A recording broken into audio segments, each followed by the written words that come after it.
So what about the other 1% of the UFO phenomenon? Has there ever been legitimate sightings? As promised, we're going to cover this 1% in a future episode. But I'll share with you something a wise man once shared with me. Before we should start focusing on dealing with problems outside our world, we should first focus on solving the problems within our world. And before you can start solving problems within your world, you first have to solve problems within yourself and within your surrounding environment of family and friends. So basically what I'm trying to say is that we have priorities that we need to focus on first and foremost so we can successfully build our lives and our minds. Now, it's no secret that the difference between what the government knows about UFOs and aliens and what is shared or released to the public is extremely enormous. And unfortunately, governments and several organizations on Earth are taking advantage of the UFO phenomenon to achieve worldly agendas. We see particle beams, huge ones, firing at things that are, you were saying 200,000 Gs. Yep. I mean, go over that. Well, because I think it's part of a test for if there are bad guys out there. Or maybe they're doing preparations for factions. We may be looking at more than one faction. Remember, these groups tend to fragment. They fractally fragment so that you have wars within wars within wars. You know, but why would NASA release that footage? Well, remember, you've got all the good guys in NASA, and then you've got a few who are not good guys. The good guys don't know that there's something to keep secret. They remember, the lie's different at every level. They believe the lies they've been told. So when you set up a structure, an institution, which is supposed to be open and above board and is supposed to present live TV of the shuttle mission, they present live TV. Now, the controllers can't say, oh, well, you can broadcast this, but you can't broadcast that.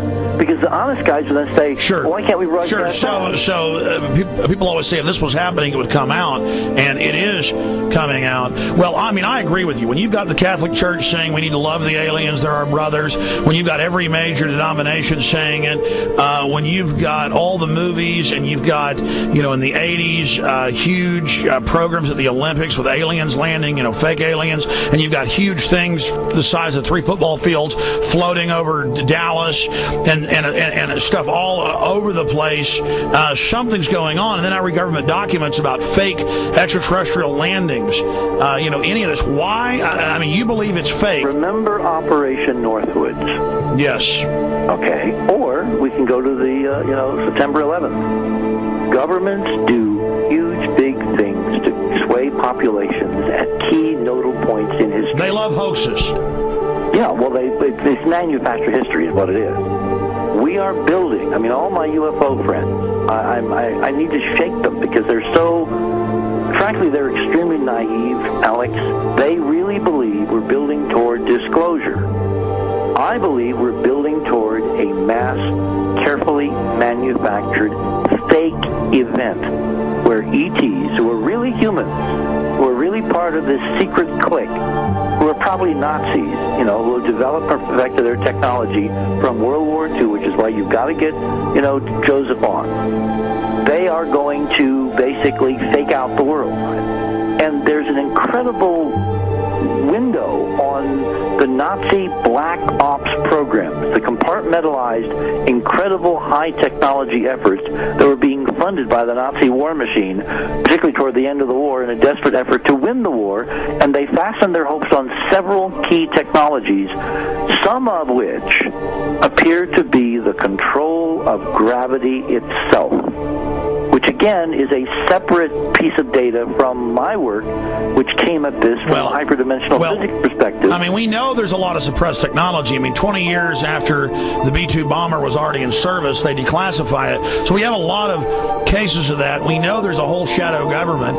This is technology and physics, Alex, that would make anything you think you know like a candle flame compared to a hydrogen bomb. This is a physics that literally allows you to rearrange time.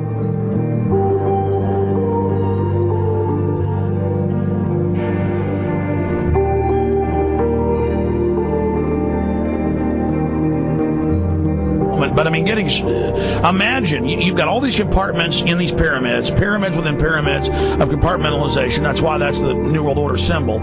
And we don't know what they've got because they are so secret. We know they lie so much. We just know it's advanced. Mainline scientists say they're 30 years advanced. So Richard C. Hoagland, what I'm saying to you is, I'm entertaining what you're saying. I respect you. I think you're a great guy.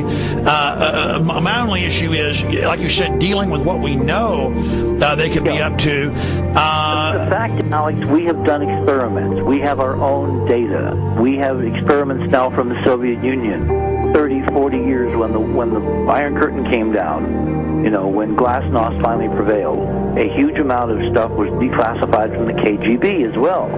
And we now have put this data together. We not only know what the physics is, we know what it can do, we know what it's based on, we know how to make it work. We've seen in our own experiments ample evidence. We've seen experiments across the American landscape and even in Europe that vindicate various parts of this. And the latest thing I'm working on, it looks like von Braun himself was deeply involved in some of this early physics experimentation, but they're keeping all the good stuff for themselves. The reason is that if we got access to the good stuff, if we got access to the technologies, the energy, we wouldn't be worried about $4, $5 a gallon gas or $10 a gallon gas.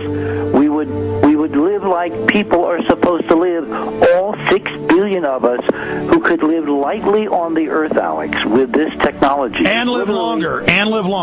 Absolutely, and better, and you could live to 200-300 and have the virility of your 20s and 30s. There's extraordinary medical breakthroughs, there's extraordinary physics breakthroughs, technology breakthroughs, energy.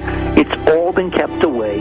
Think about it. We're already on a planet hurtling through space, all these wonders around you, and you've been taught it's bizarre to question, and that's because there's so many kooks in the alternative movement who do talk about ridiculous, Hollywood-style green men, instead of really looking at the shadow government and all these crazy secret societies that are admittedly running NASA and the shadow government. Now, ladies and gentlemen, during this talk that I'm going to give you, I'm going to explain to you the history of this phenomenon, who the secret government really is, and I will name them by name, beginning group, the study group. I will tell you who they are today.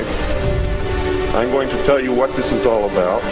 I'm going to tell you who's selling drugs to your children, and I'm going to tell you why the United States government is afraid for you to find out what the truth is regarding UFOs.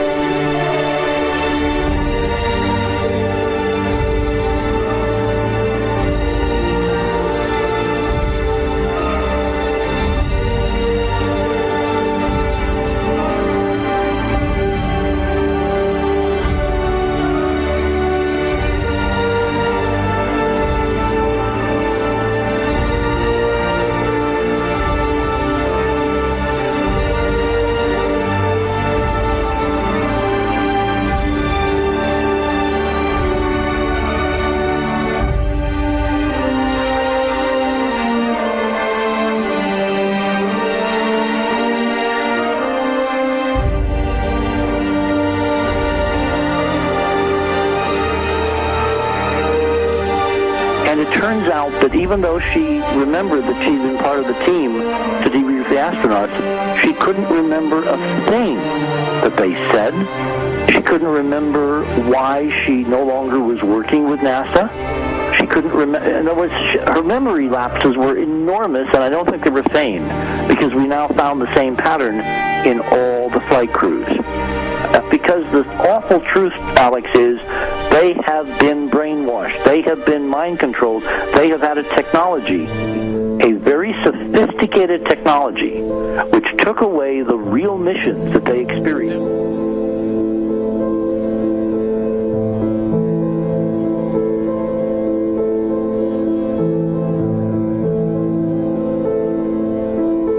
Sorry.